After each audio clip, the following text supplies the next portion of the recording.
Good morning. This is Dr. Lana coming to you this morning with the interpersonal relationships and communications of the Black family culture.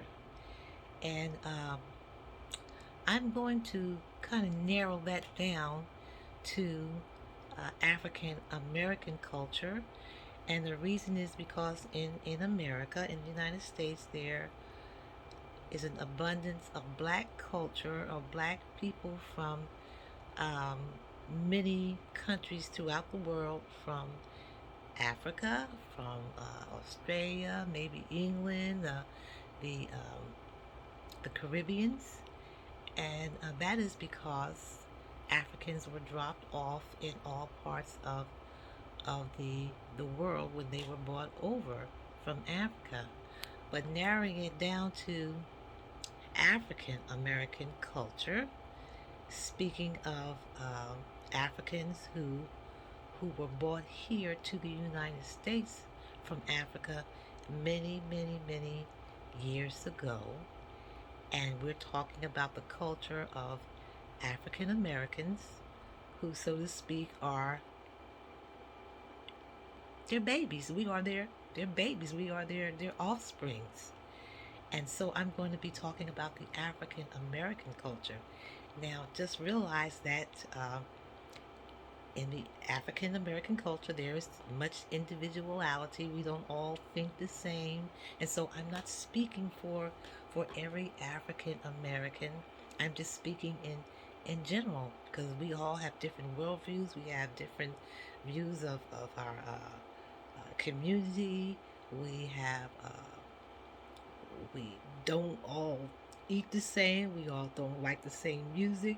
So there is a lot of eclectic thinking in the African American community. But what I will say that African American people, contrary to popular belief by the media and what's going on, African American people are generally wonderful, compassionate people.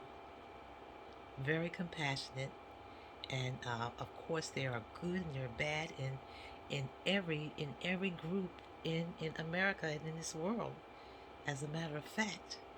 But generally speaking, most African Americans are very warm, compassionate people. So I would like for you to think of us as that, and I'm going to present the warmness of us to you. Now I start with the strengths of the African American family, and I'm going to look at their the dominance in the African American family. And I think you would agree that the dominance is shared by both parents, the mother and the father, in African American families. Um, and many times in our families, just like in some other families in the United States, we have to change roles. Sometimes the mother might take on a role, and sometimes the father may take on a role just to get things done. But that is the way that it is mostly in the African American family. And when we look at the socialization of our children, socialization of our offsprings is one of the chief social functions in the African American family, because it's so much more difficult for us to uh, besides instilling skills and knowledge and attitudes and values in our children, we must also socialize our offsprings to, unfortunately, this peculiar statue that they have of being black in in this society. We have to socialize them of being very careful out there in the streets that they go about from day to day on a daily basis, where they might be in so much danger. And so that's one of the things that we have to do. And so let's look at what has contributed to our survival and our development in America. Most certainly, our strong kinship bond. Contrary to much belief, we do have a strong kinship bond with one another, and we love one another, and we embrace one another. And of course, there's on the other side some of us who do the opposite, but it's very little, and the media normally concentrates on the small population of people who may not have that kinship bond. We also have a strong work orientation, contrary to popular belief, because we have a strong emphasis on work. If we are afforded the opportunity uh, to be employed, we want to work. Many times our families have taken on 2 and 3 jobs just to make ends meet, and most of the time when we have refused to take jobs, it's only because we have been relegated to the lowest paying job, or the lowest paying position, when we're definitely qualified to to do better. And then we have, again, I said, the adaptability of our family roles, where sometimes a man may do the cooking, and as opposed to the roles that they said the wives were had to do, cook and clean and stuff like that. And sometimes the men, they'll do it, and sometimes the wife will take on a different role just for them to take care of their families, and to get things done, just as they have done in many other cultures in this country today. And then we look at having a strong achievement orientation. We do have a strong achievement orientation, even among people, African Americans, that they see on the streets who are homeless, who they consider poor, contrary to popular belief. A lot of these people, a lot of our people, still have strong achievement orientations for themselves.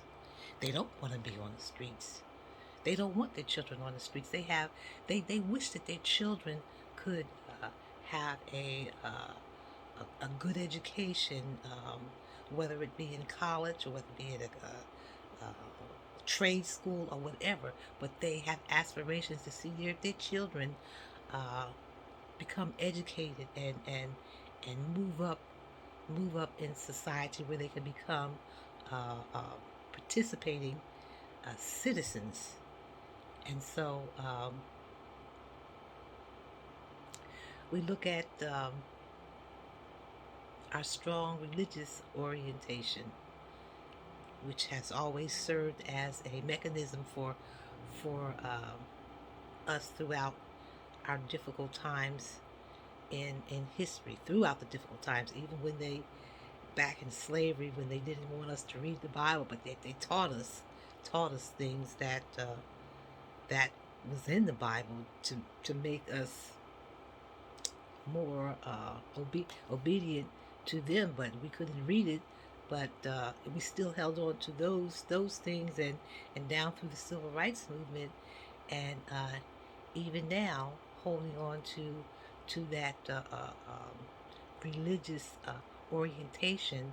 The reason why we still come out with that the poem, "Still We Rise," because regardless of what was done to us, because of that religious orientation and background, we still are rising. And then we look at our the churches.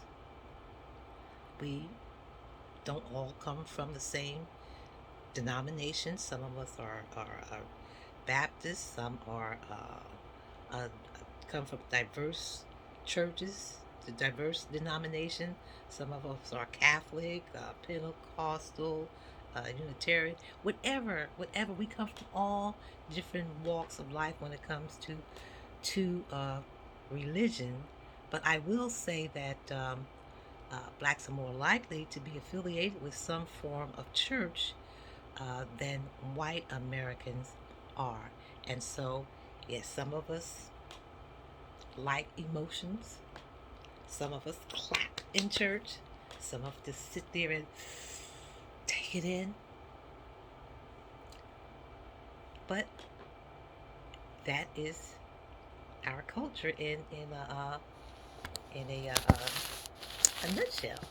And so tomorrow, you don't want to miss it because I'm going to come back with a tribute to the interpersonal relationships of the African American males. You don't want to miss this. Those are our babies. We support our African American males. We want them to know that we love them and that they will always be our king. So come back tomorrow and we'll be talking about the African American male. Bye for now.